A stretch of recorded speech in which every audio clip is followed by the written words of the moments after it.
Tonight on KPBS Evening Edition, Governor Gavin Newsom suspends California's death penalty, sparing the lives of more than 700 people. There are innocent people on death row. There are guilty people on death row. And those people are not going to be let out by this act. They will be held to account.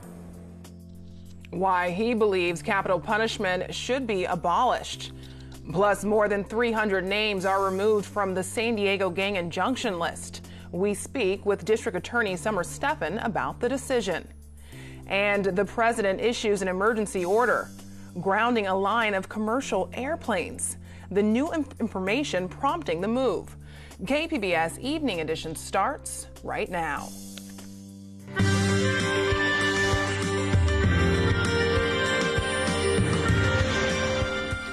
Good evening. It's Wednesday, March 13th. Thanks for joining us. I'm Ebony Monet. In a controversial move, Governor Gavin Newsom orders the immediate suspension of the death penalty. The governor says it's a decision that's long overdue. There are innocent people on death row. There are guilty people on death row. And those people are not going to be let out by this act. They will be held to account. Governor Gavin Newsom's moratorium on the death penalty suspends the execution of hundreds of people currently on death row. I think we're better than this. I believe in justice. I believe that crimes are so heinous that people should spend the rest of their life in prison. I have deep empathy for victims of crimes, and I believe in justice. California is one of 31 states with capital punishment and has the highest number of convicts on death row.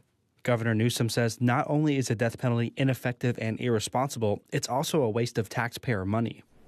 Look, we have 737 people on death row today. 120 people have died either of suicide or natural causes, including someone last week. Just 13 have been executed. And you, as taxpayers, you have spent $5 billion. $5 billion since we reinstated the death penalty in this state. What have we gotten for that? The executive order will suspend executions only while Governor Newsom is in office. A permanent repeal of the death penalty is up to California voters. But voters rejected a proposal to eliminate the death penalty just 3 years ago. Instead, they voted to speed up the execution process. What we're being tasked to do, and let me sum up, in California is to consider the following. To consider executing more people than any state in modern American history, to line up human beings every single day for execution for 2+ years. To line people up to be executed, premeditated, state-sponsored executions, one a week for over 14 years. That's a choice we can make, or we can make, I think, a more enlightened choice to advance justice in a different way. While Newsom acknowledges death row is filled with the most heinous of criminals, he argues some awaiting execution could be innocent. There was a National Academy of Science report that came out that estimates 1 out of every 25 people on death row is innocent. If that's the case, that means if we move forward with executing 737 people in California, we will have executed roughly 30 people that are innocent. I don't know about you. I can't sign my name to that. Either way, innocent or guilty, Governor Newsom says killing inmates is immoral. I know people think eye for eye, but if you rape, we don't rape. I think if someone kills, we don't kill. We're better than that. So this moratorium advances that principle. We will reprieve those on death row. We're not commuting the sentences. People still remain in custody. We are no longer going to support the injection protocol. And we are, as I speak, shutting down, removing the equipment in the death chamber at San Quentin. Critics of the suspension say the governor is violating democracy by going against voters. However, some formerly incarcerated Californians are applauding the move.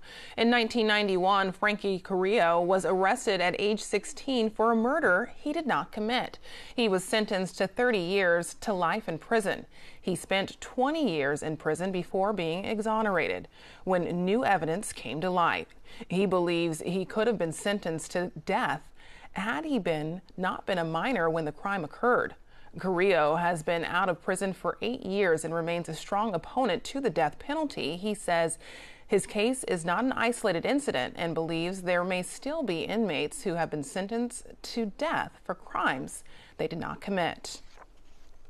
The idea that somebody would be wrongfully not only convicted but then executed, it just haunts me. And so this news is great. He not only touched on death penalty matters, but also the fact that the criminal justice needs a lot of reform, which is all tied together. And so his news is obviously making me a very happy man. California has not executed anyone since 2006. LA County has the nation's largest juvenile justice system with more than 12,000 youths arrested each year. But a program called New Earth is trying to change that. Bonnie Boswell from PBS SoCal shows us how New Earth is transforming lives.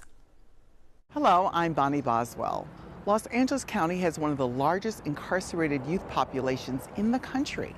So what happens to these young people when they're released? If they're lucky, they find a place like New Earth Arts and Leadership Center in Culver City. Here, students can earn a high school degree and gain skills leading to jobs. Jalen Robinson is one of the lucky ones. He got his degree and now runs the recording studio at New Earth. How did you happen to become incarcerated? Just hang around with the wrong crowd and just making mistakes, young mistakes, where just being lost. But fortunately, Jalen learned about New Earth when he was in detention. Back in the day, you hear some records and I'm like, oh, chop and screw it up and then we rapping on it. So I still do that. Okay. Maybe not this beat, but I still do that. So I'm influenced by what came before me. All my friends, I used to be starting to become distant to my friends and stuff, so they go hang out and stuff. Like, nah, I'd rather make beats. So music was really your path forward, the beats. What Jalen is doing here is that he's creating a masterpiece. Harry Grammer, who was on probation himself when he was young, started New Earth in 2004. How many young people do you reach every week? So we reach out to about 500 young people every single week throughout LA County. Every single week, providing enrichment, arts, and educational programs. 12,000 are arrested, picked up, and booked every single year here in LA County. 70% of young people that are incarcerated for small petty things of truancies from school, runaways. But we provide a safety net here for when you fall down. There's a place to come to, there's people to talk to, there's opportunities. This is just the beginning. New Earth has placed 300 youth in jobs during the past 3 years. Jalen is in audio engineering school.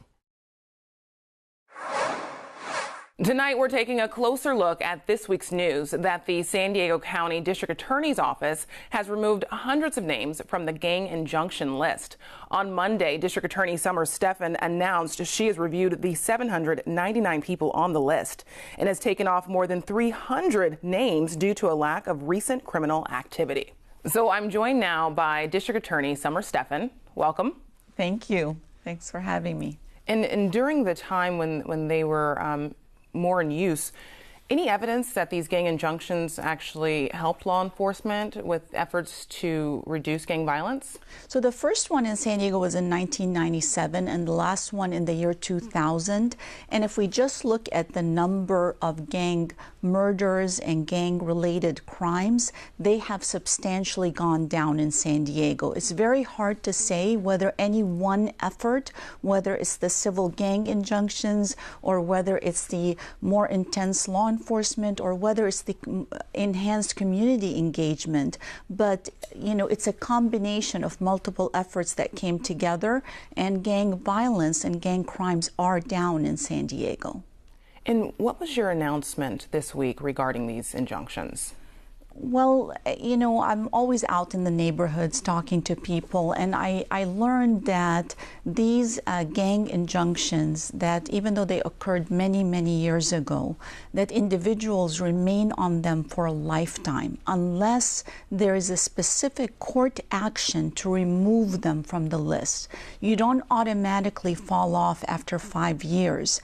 And it seemed that there was a substantial number of people that had well moved on with their life. They were productive members of society. They'd left the gang lifestyle behind, but they're having a hard time getting jobs and integrating and re-entering with their families because of still being listed on these gang civil injunctions. And what about the people who say San Diego is one of the safest big cities because San Diego law enforcement has been tough on crime, and so to ease up on these gang injunctions would be making San Diego not as safe?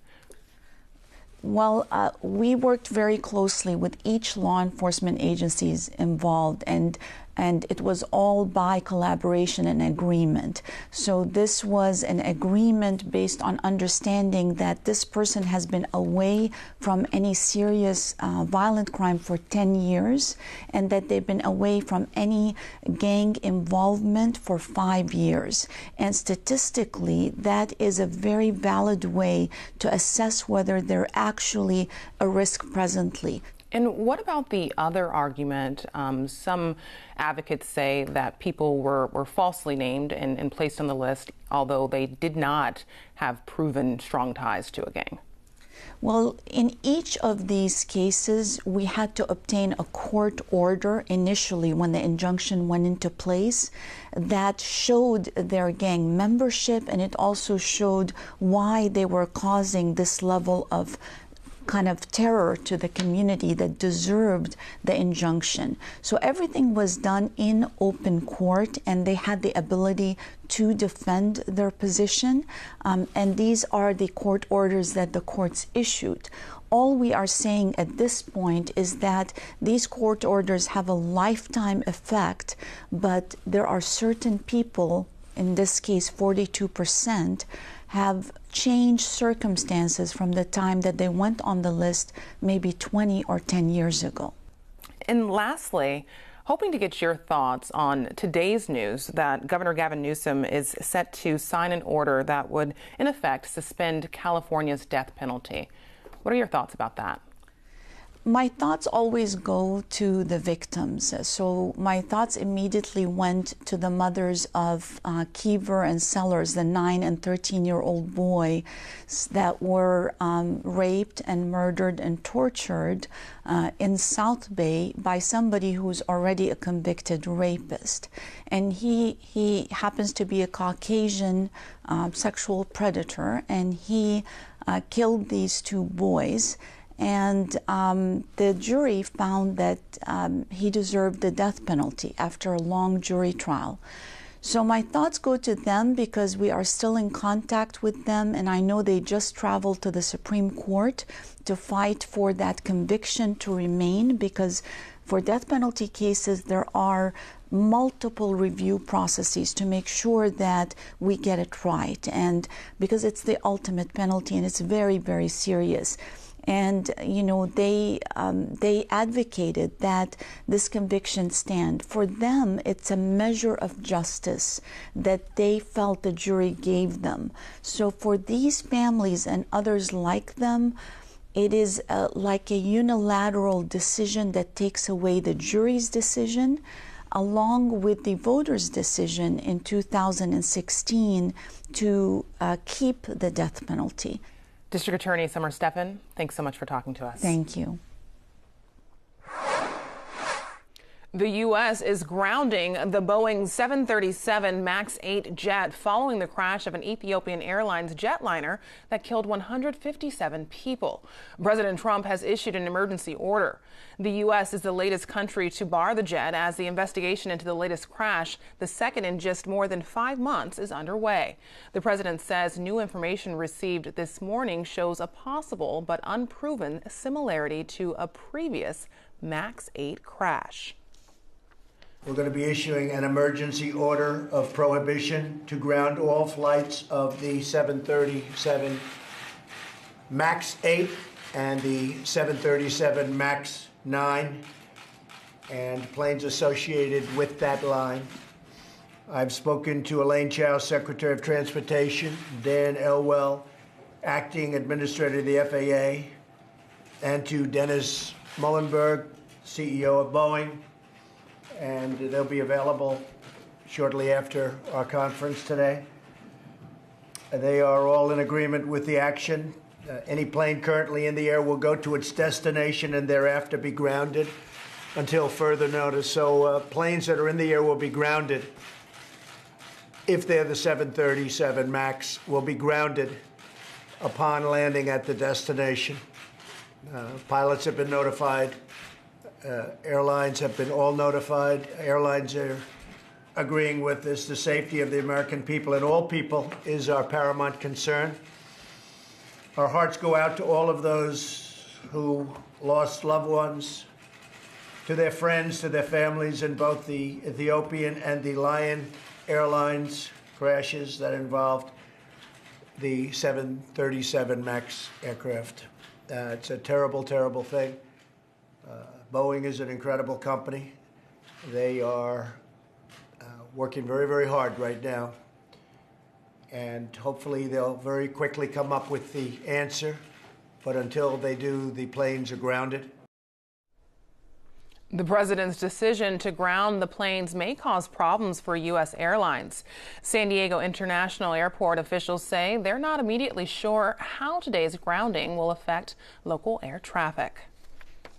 I'm Judy Woodruff. Tonight on the NewsHour, the U.S. grounds Boeing 737 MAX jetliners following similar moves by more than 40 other countries. Coming up at 7 after Evening Edition on KPBS. Surgeons at Rady Children's Hospital in San Diego are turning to 3D printing to help with complicated operations. KPBS health reporter Susan Murphy tells us the procedure can be life-saving for young patients. Before Lincoln Matthews underwent his most recent complicated heart surgery at Rady Children's Hospital, his doctor held a 3D printed replica of the small boy's heart in his hands to practice the procedure. This is what it's the size of it and like what the color of it and what it looks like. After 3 open heart surgeries, the 7-year-old knows a lot about his most precious organ. It's basically normal. It pumps normally.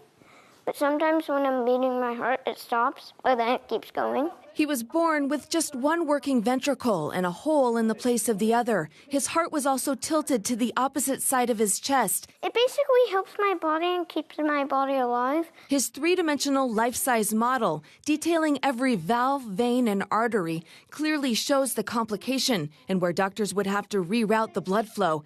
The surgery was successful. Or else I wouldn't be living here today with all of you guys. Matthew's 3D model was created by Justin Ryan, director of Rady Children's Hospital's new 3D Innovations Lab, which opened in October. It's one of the first 3D hospital labs in Southern California. So inside here we can see all these muscle fibers. And in this patient, this area is a bit more narrow than what it should be. So we're helping our interventionists figure out what size of a stent they might put in that region. Ryan says the 3D models help doctors plan for complicated surgeries and improve outcomes of the region's youngest patients. So in this patient, there's a hole which is kind of deep inside the model. Now, exactly how big that hole is can change the course of surgical correction. You need to know how big the patch needs to be, where that patch might need to be in order to fix that hole.